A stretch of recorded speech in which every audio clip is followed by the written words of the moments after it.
Good afternoon, everyone. I'm going to go ahead and get started. We may have some people still trickling in, but I think we should stay on time and get started. Okay. A quick reminder to everybody, if you have a cell phone, if you have something that makes noise, if you would silence that at this time, we would appreciate it.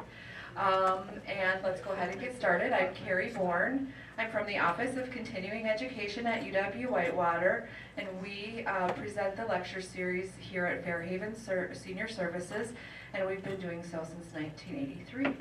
This semester, our theme is World of the Arts. We have a lot of different presenters from across campus talking about various different topics related to art. And today is no different. We'll go ahead and introduce our speaker.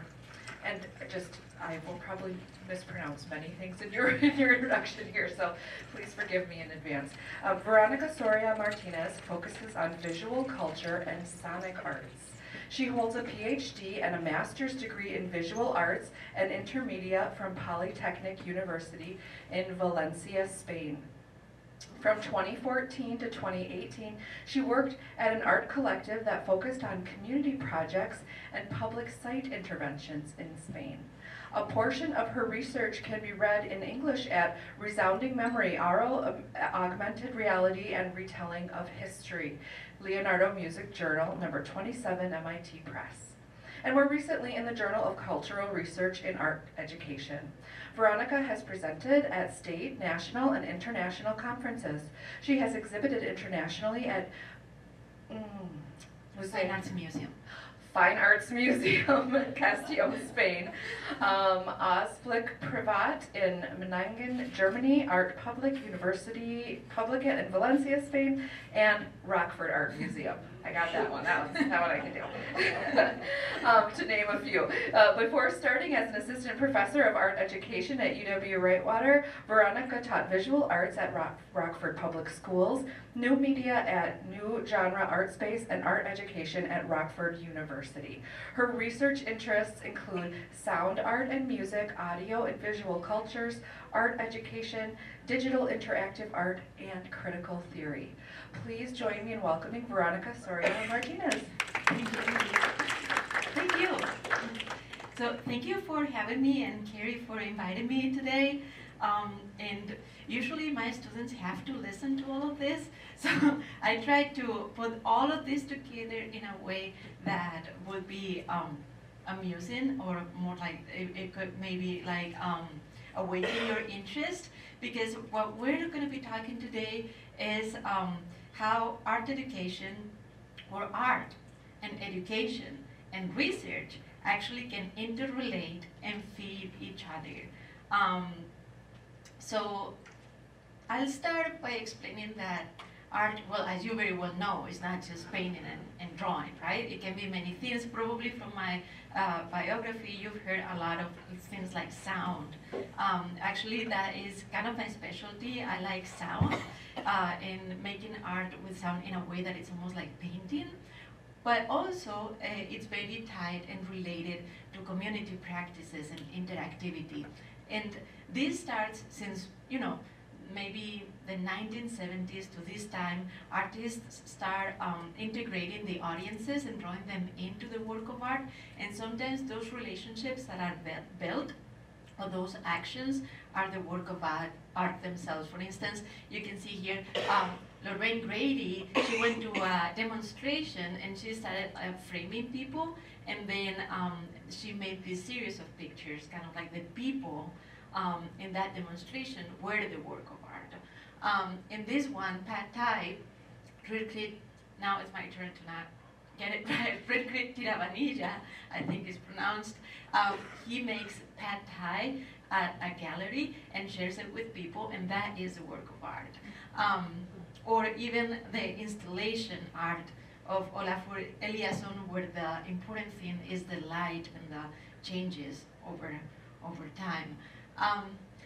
And these kinds of art, I think they relate to the classroom. This is when I taught middle school, this was my classroom, and I think that ties a lot with culturally responsive teaching and project-based learning, which are ways of teaching that take very much into account what the students want to do, their interests, and draw them in into the co-designing curriculum, co-designing assignments. So kind of like involving them and making decisions that will define what they're going to learn.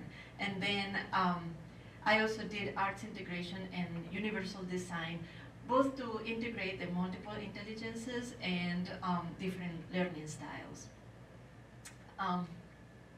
So I think that, like I was saying, I'm gonna analyze how research, through experimenting with materials and expanding ideas and concepts, fits into artistic and teaching practice. And then by facilitating that practice to other people and building knowledge, we're doing pedagogy, we're teaching. And then by reflecting on that practice, that way of teaching, and we're again producing more knowledge, and that feeds into the research. So it's like a cycle that ties into each other. So I will explore now how that I understand that in my own practice as a researcher, educator, and artist as well. And I don't need to tell you much about my dissertation, just that it was about sound art and how that changed the way that in sound artists to understand their practices and involve people and almost like producing spaces. And I will illustrate what I mean by this by telling you about other artists that are way more fun. So Bill Fontana has many works of art, but this work of art is interesting for me because he used the sound of a busy train station that was demolished after, during the war. It was destroyed, so you only had the ruins. But then, he recorded the sounds of a modern busy station, right? And then he placed those recordings in the ruins of the old one, so that people kind of like could imagine by overlapping the sounds of the busy station to the ruins of the old one, what that station could have been nowadays, right? So it's kind of like talking about memory and sadly about the memory of a space and what could have been. This one is similar. Susan Phillips, she recorded herself singing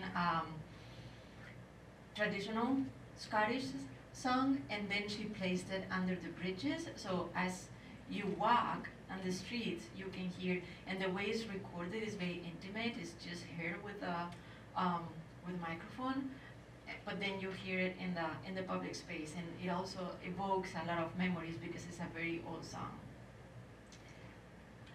And this other work, she takes the work of a composer, Pavel Haas, that was murdered during the Holocaust, and she she kind of like decomposes the composition and places it in different, dismembers it almost, right? And places in different loudspeakers in the space.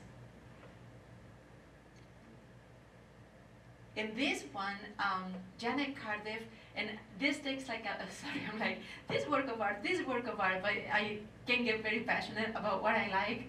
And in this one, it is also in a German train station, and Janet Cardiff is from Vancouver, I think, somewhere in Canada. And she researches a little bit about the history of that train station, and then she makes a story that then she tells, and you can download in your cell phone and kind of like play it overlapped in that public space, and then you have this almost like proto-augmented reality, right? Because I think when this work of art was out, augmented reality wasn't a thing, but she kind of did it by overlapping the video that she had pre-recorded to the actual space. And this one is the same idea, but this is a collective, and what they do, and notice that before, like again, this is kind of like in the 90s, early 2000s, so there weren't smartphones kind of like the same way that we understand them nowadays, so they had this device that they could put in their bikes. And then they went somewhere, and in the screen you could see a map, and then you could go to a place and hide and record a message, and that would be geolocated.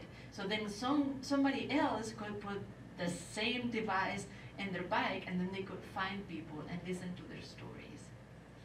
Is that? Okay, thank you. I thought it was a super neat idea and how you get, it's almost like building community by making people play a game, and that game is a work of art. So the way these artists use sound, oh, that is one of the screens. And that is where you could go and play the recording. And the way that these artists use sound in the public space connect audiences with their memory and with the history of the place through the use of recorded sound. And then later mobile devices and occasionally geolocation. And this is where I published my article, because I was talking about some sound artists in Spain that did similar practices. For instance, he recorded walks where the people that were walking with him were telling him the story of a place or the places that they were walking by, and then you can listen to it and do the same walk. So I think that's very neat, because it's a way of almost like connecting with people that have been there before. Escoitar, they did recordings and then they put them on a Google Maps where one can go to the place or click on the place on the map and listen to the different recordings. And they did the same thing, but with them, with La La Lab, this collective, they did it a little bit because they mixed the things that came back from a Google search, and then the engine reads it out loud. So it's a little bit juxtaposition of things that sometimes make sense and sometimes don't make sense, but it gives you an idea of the place and what are the things, the institutions or the different actors that are in that space. So all these works have in common a preoccupation with memory, and this is something that I am very concerned as well. This is part of my work, like augmented reality and memory was something that was concerning me a lot at the time. And when I had the chance to do an exhibition at the Rockford Art Museum, that's what I did.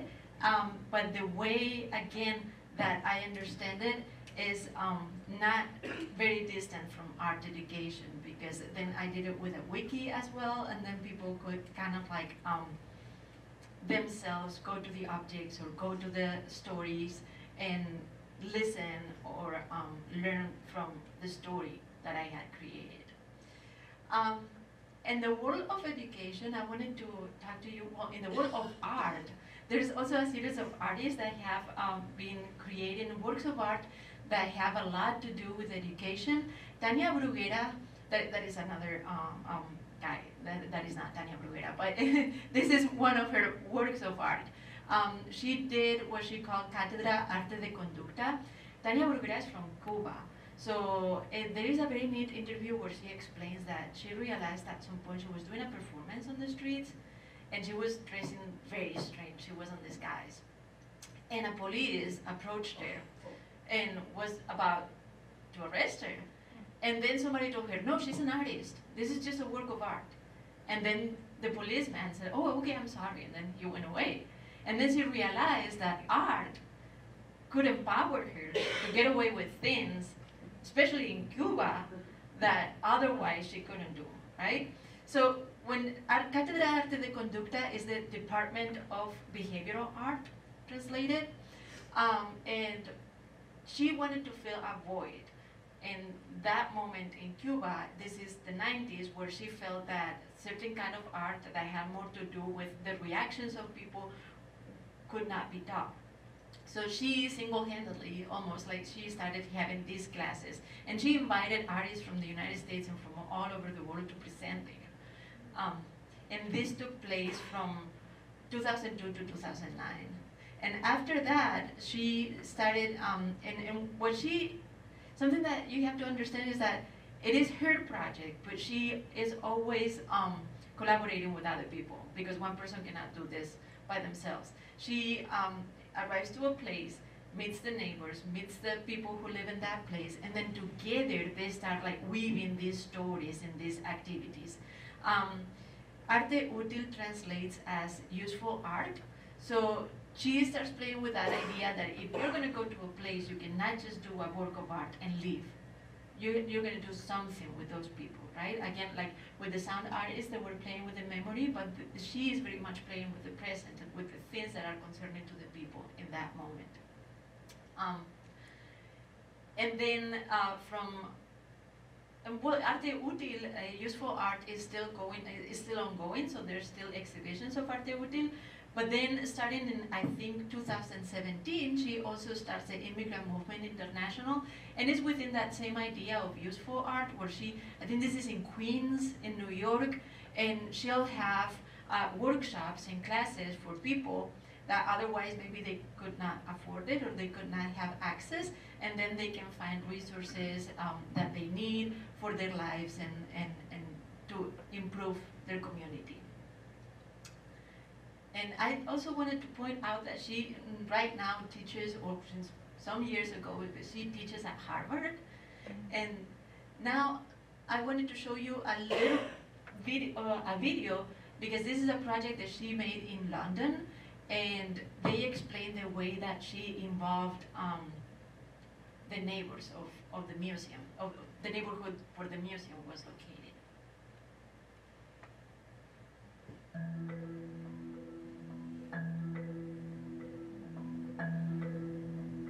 How can we bring the neighbors into the institution, not as witnesses of what happened here, but as peers who have also something to challenge the institution with? The neighbours are a group of people who live or work in the area, convened by Tanya, the artist, working on the Take Commission here, to explore how... Wait, I'm so sorry. Challenge the institution with. The neighbours are a group of people who live or work in the area, convened by Tanya, the artist, working on the Take Commission here, to explore how Take could be a better institution, and also to inspire people to take action. We've been looking at different ways of trying to make art useful and encouraging people to not just consume art, but become active participants in art, and through that be civically responsible. Even though it's Tanya's project, I felt like it is the Take Neighbours, it was all of us together collectively.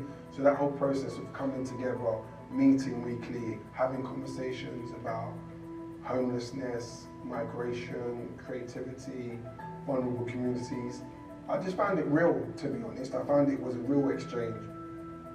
For me, art is not what you see or what you experience in a place, but the process individual people have after they had the experience. And I think art is a way to know yourself better and to know yourself in situations you haven't been in yet. With this project, it is still an art project. We're trying to prompt people to take action in their lives, and also to prompt people to take action in SE1 or wherever they live. I really like the idea of the randomness of the group. I really like this because she explains, that was Tania Bruguera, and she explains kind of like how art is the experience and how it can transform you. And the neighbors are talking as well of what the experience means to them. And I'm gonna just run to the end because what they come up with, I think they start having lunches every day or every week or with some regularity, but then they start coming up with ideas that they can do to improve the neighborhood. And one of the ideas that they come up with is to name a very important building in the museum with the name of one of the volunteers at the museum, and they explain why, and I wanted to play that for you. Oops. Maybe.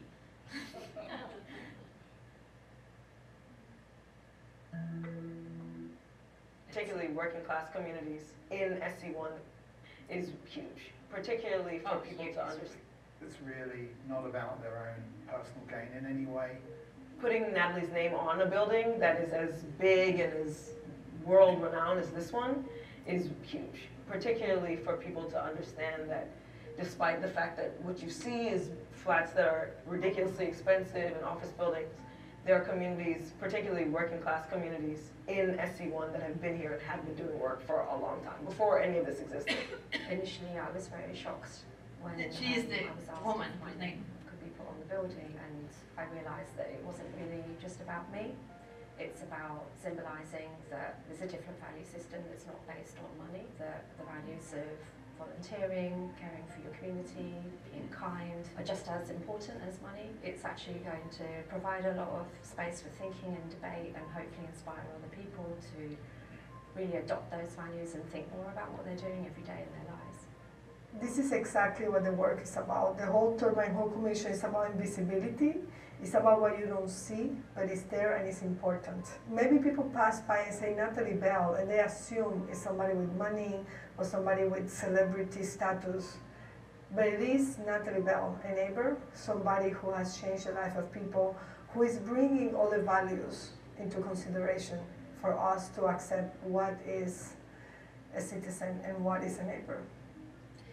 And I think the significance of this is huge, because I'm not sure if you have ever felt like that, but often we go to the museums and it's like, well, the headlines of the prices of the paintings, how expensive they are, the buildings, and one has the feeling that it's not talking to them, that the art is not there for them. And I think art understood in this way is inclusive. It's telling us art is for everybody, it's intergenerational, it's transcultural, it's everybody can be included and participate. So I think that is very, very cool. And another artist, that he is a professor at the New School in New York, and he wrote Education for Socially Engaged Art. But again, he's a researcher, he's a professor, and he's also an artist. And one of the works of art that he did, it was the School of Pan-American Unrest, and he even named his work of art a school, right? And it was basically a van with a tent that looked like a school. They had the bell like the old schools, and then they went to all those places. They started in Alaska, and they went all the way down, and they would make stops, and they would meet communities and art communities. They would hold workshops. There's a journal of the trip, there's pictures, and then the work of art as it is now, I mean, of course it was exhibited, and what it was in every city you could go and see what they had, but now it almost lives as the document, right, that lives on the internet. And he describes it in this way.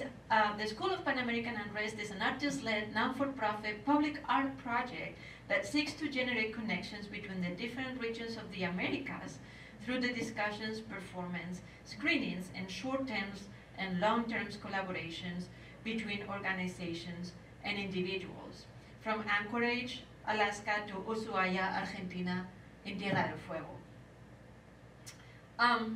So this project seeks to involve a wide range of audiences and engage them at different levels, offers alternative ways to understand the history, ideology, and lines of thought that have significantly impacted political, social, and cultural events in the Americas. And this is important as well, because it is one thing to know that, well, this is the history of Argentina in a way that we have read in the books, or we may have studied in school, or of Cuba, or of Mexico, or the United States. And another thing is like to have that interconnection of the people exchanging their stories. Another artist that has researched a lot between the interrelation between art and schools is Luis Kamnitzer. Again, he is also, Tania Bruguera was from Cuba, I'm sorry. Pablo Elguera is from Mexico, but works in the United States currently. Luis Kamnitzer, again, he is from Uruguay, but he also works in the States. And this is an installation like a work of art that occupies the whole room. And he calls it Art History Lesson #1. And in relation with this one that is called The Classroom, I think it's almost like a reflection on how some ways of teaching don't really work very well, right? And because he advocates about, you know, a much more inclusive way of learning, hands-on, where the students are making their own decisions, and this is just, it shows us something passive, and also the screens are empty, right? And here is like the road right in, and yeah, and it says like, unfortunately, I have the money and you're working, and unfortunately, I know the things and you're writing. It's almost the message, right? Is that way of teaching where the teacher is transferring the knowledge. And I wanted to put, this is just 1 minute, but I wanted to play this again because it's Luis Kamnitzer talking about why making art. Make art, it's for two reasons. One is because I'm learning something. If not, it's boring. And the other one is trying to get people to do it on their own without needing me. And it's parallel to a good teacher. A good teacher tries to have the student become independent, not dependent. But the whole market structure of art tries to maintain the dependency of the artist, so that the artist keeps a monopoly of making whatever is called art, instead of furthering knowledge and equipping people to acquire that knowledge and to make free connections. So it's within that framework that I work or don't work. So I feel that this is so interesting what he said, because he said the artist is learning by making art, right? And the audiences are becoming like the students when they're teaching and they're learning, they're becoming independent and not just absorbing what the teacher is telling them, but they're making decisions themselves. And there's a parallelism between artists, audiences, and teacher and learners there, where it's like, it's not, I have the monopoly as the artist to make something beautiful and you can applaud me. No, it's like, oh, I can know you and we can do something together that is going to bring a change about our community. Make art, it's only... Oh, I should have done this. Yes. Okay, so now that I have described these artists, I would like to talk, I've talked about artists a little bit that deal with memory, with history, with education, but I would also mention some education researchers that talk more specifically about contemporary art and what things are important.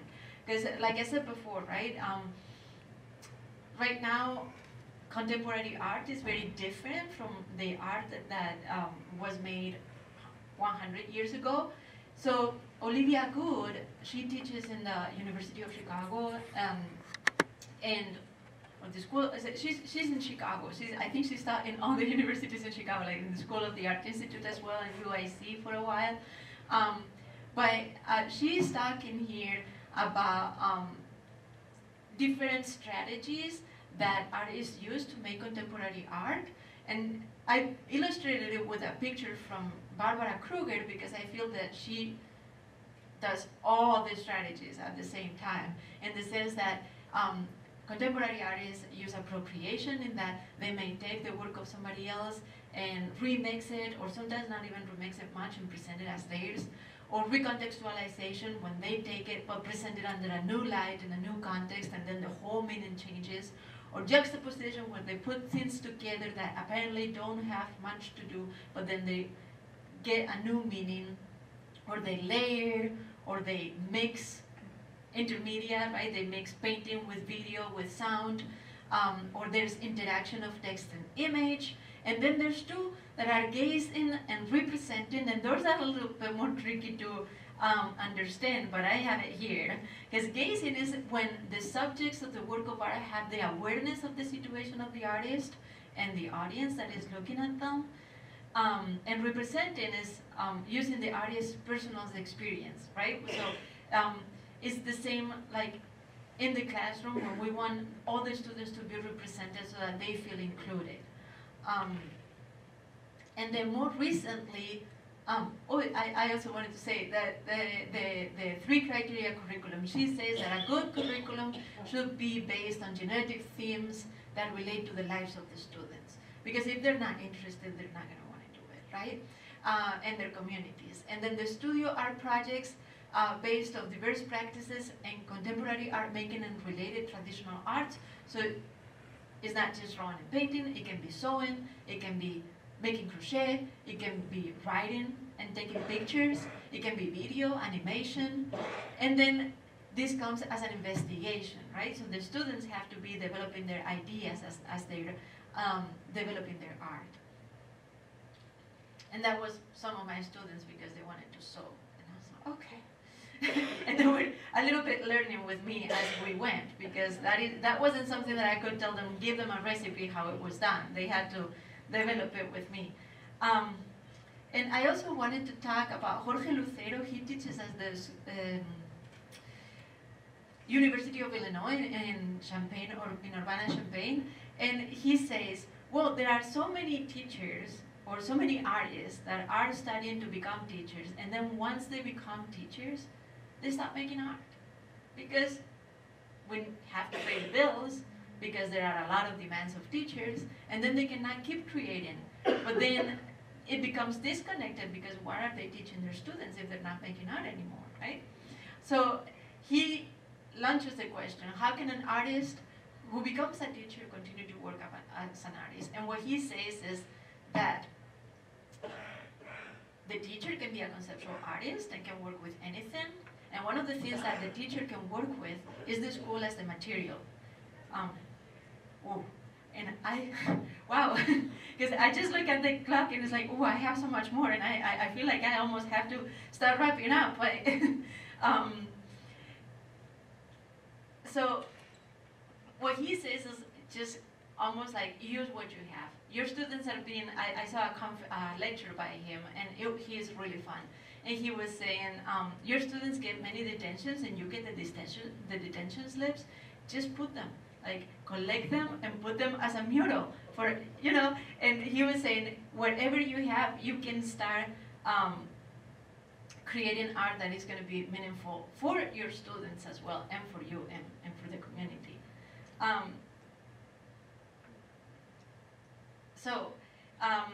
Finally, there's another researcher, Richard Sigismund, that explains how the standards support the art standards that we have right now. So many people say that they're very open, and that's what we use to teach.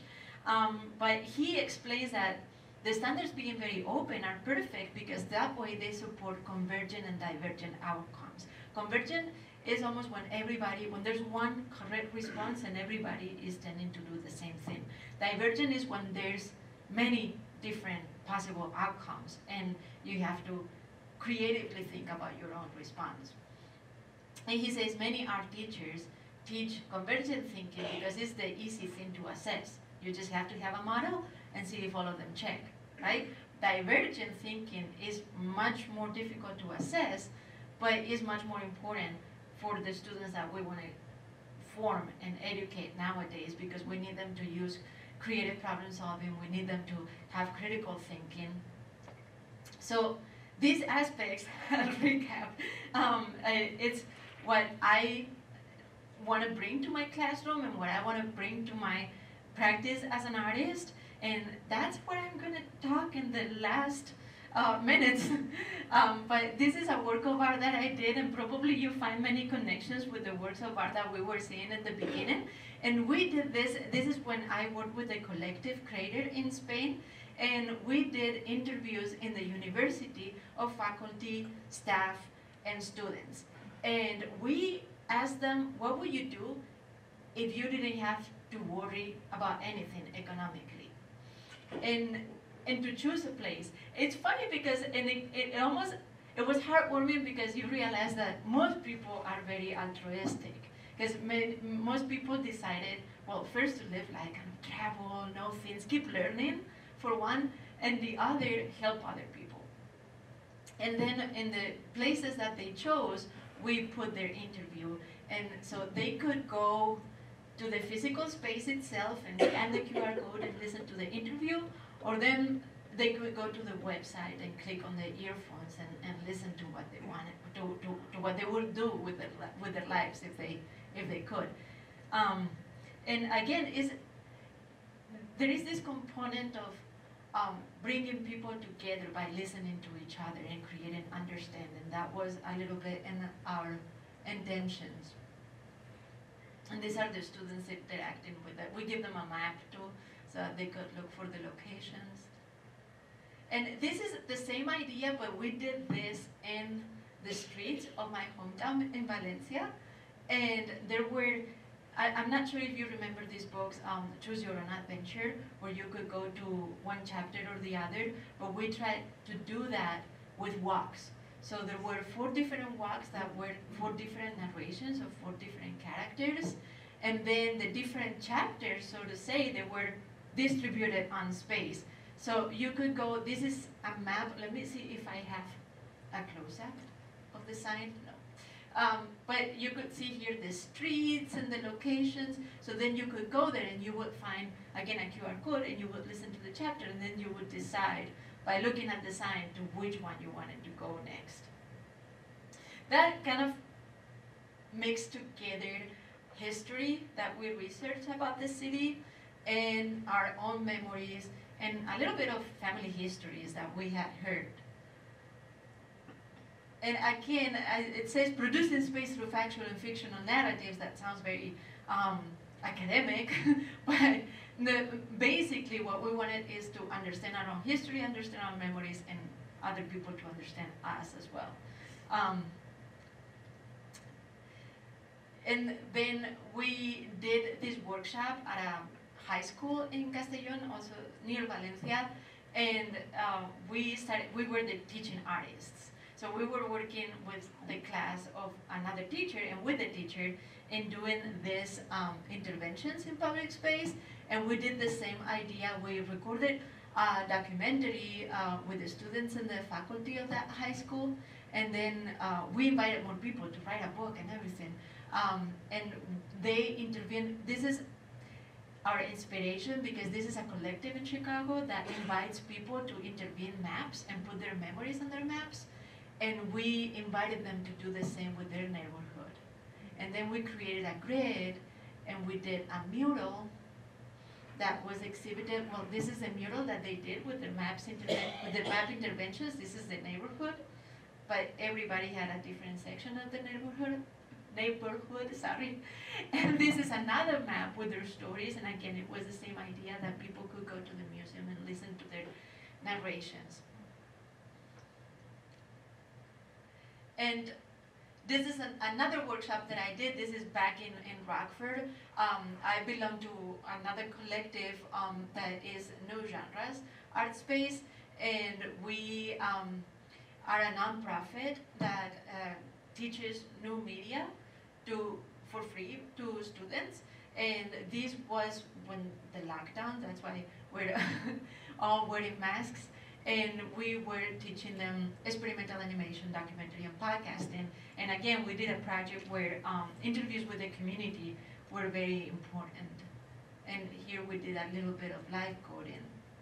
And this was my class. And I tried to bring all those things that I learned and that are important for me into my class. So what you can see in this class, and this is why I love this picture so much, is that everybody's kind of doing their own thing. Because these guys are doing the still life and focusing on value because they had a test coming up in the high school and they had to show that they could draw accurately. These guys are drilling into that with cardboard and wood. They are working on postcards. And I have, here's my friend. He's looking at the computer and working on something else. So everybody was doing kind of like their own little investigation for a goal that they wanted to develop. And this is, I said before that I did a little bit of arts integration. So these are projects that I developed with a math teacher in this case because she had to teach ratio. So we thought, well, you can teach ratio with paints because we're all we all have a unique color of our skin, right? But it's the mix of the same primary colors. We just have a different ratio or a different proportion of the same primary colors. So they had to, first they had to match their color, and then they had to write it with how much of like red, yellow, white and blue they had used to get that And that's how it is a visual representation of proportion, right, and ratio. And then we developed that, like you can see, many of my students were black and brown. So we developed that with an illustrative book that we read in the class where 13 different, the book is called 13 Ways of Looking at a Black Boy, and it was 13 different illustrators that had very different styles of rendering the black skin. And then there's also this artist that, oh, I thought that was my bell. I was like, oh, I gotta finish already. But Adrian Brandon did this series of portraits, and this is another way of rendering ratio and proportion, because the color part is the number of years that they lived. What the artist did is to color, I think it's 10 minutes per each year lived by the person, and then in proportion to the rest of the face, you can see how little or how much they lived. And yeah, this is the work of my students. This was because I wanted them to represent themselves and demonstrate that inclusiveness. Monuments, they were invited to recreate a monument and reinvent it. Oh, I think your microphone went out. oh. Probably the I'm battery. tired of the microphone. I'll switch with this one. Oh, okay. Oh, no, no, that's Thank you. Yeah. So in this one, I told them that our monuments were, well, it was at the time that many people were protesting many monuments, and I told them, well, our values in our society have changed a lot. So can you think of what values would you like to promote with new monuments? So actually this one is, you see, it's the Statue of Liberty, but it's much rounder, because she said that she wanted to advocate for body positivity and inclusive for all kinds of bodies. So I thought that was pretty cool. So, and I don't want to rob you more of your time, but yeah, this is more like more theory of art education, in which I base myself to have the students develop their own interest through inquiry. So as they have their interest, and then they're going to be researching until they find it, and they take the themes that are important for them, and then they develop it through their studio practice. And this is another project, like I said, like you can, when you're the art teacher, you can also get away with a lot of things. And one thing that I did was with my colleagues, but I was proud that I could convince them to come work with me for a while, to have like a nearby hospital. They had a garden that they never used, so they donated the garden beds to our school, and we planted a garden, and we did very good for a while. But and during the summer, we partnered with the YMCA, and we had the students working on the garden, and we had a little celebration. And that is it art? Well, I want to think that at least we did something that it was pretty cool for the neighborhood and for the school. And yeah, this is again my exhibition at the museum. And I think I'm just, oh, this is a little bit of the exhibition. But this is more my personal art, that it is related to teaching, but it has more to do with that part of sound and memory. That is the 3D object. There's a poster, and then you could make it like appear and with augmented reality, and the video is taken with a phone. So that wasn't really there, that was in the phone.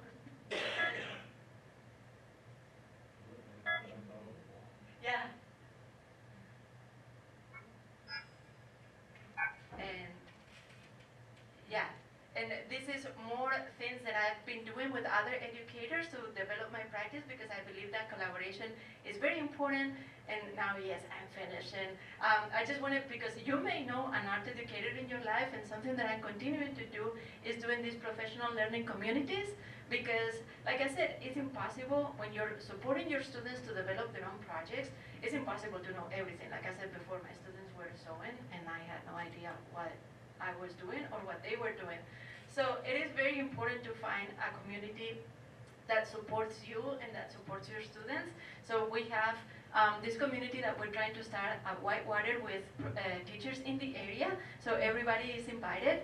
Or in other parts of Wisconsin, they may join online. So tomorrow we're meeting again, and tomorrow we're going to be talking about building communities through critiques, and a high school teacher from Fort Atkinson is coming to present and telling her way of doing it, which I'm super excited about. And that's it. I hope you enjoyed it. Wonderful. Sorry. I was thinking maybe we should have done something more interactive, right? Like according to what I just told you, instead of me speaking all the time. Thank you. So we do have some time for questions. I swapped out the microphone here, but are there questions? And what we'll do is we'll have Veronica repeat the question. So what are your questions? Okay. I missed when you came to Whitewater. Oh, this is my 4th semester. So I was teaching middle school and there up until 2022.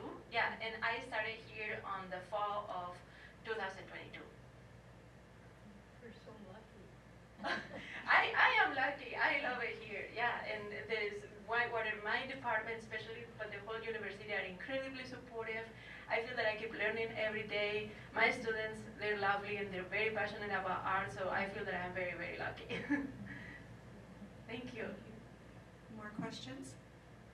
When you have those map projects where people walk around, can they put in their stories also, or do they just listen to the stories that are there? You know what? That is the next step. I'm working on one now that I would like people to keep adding, right? Because they can record themselves and send it, and then you can put it out. And that, I think that that would be the next step. We just had a phase where we interviewed people, and then when we put it out, that was done, and there wasn't any more to add. But I think that would make it much more interesting because it will keep growing and growing. What do you ask them to say? Well, in the first one, we asked them that, like, what would you do if you had all the money you needed and you didn't have to worry about? Do you have other questions like that? We wanted to make the same question to everybody, so we only asked them the question.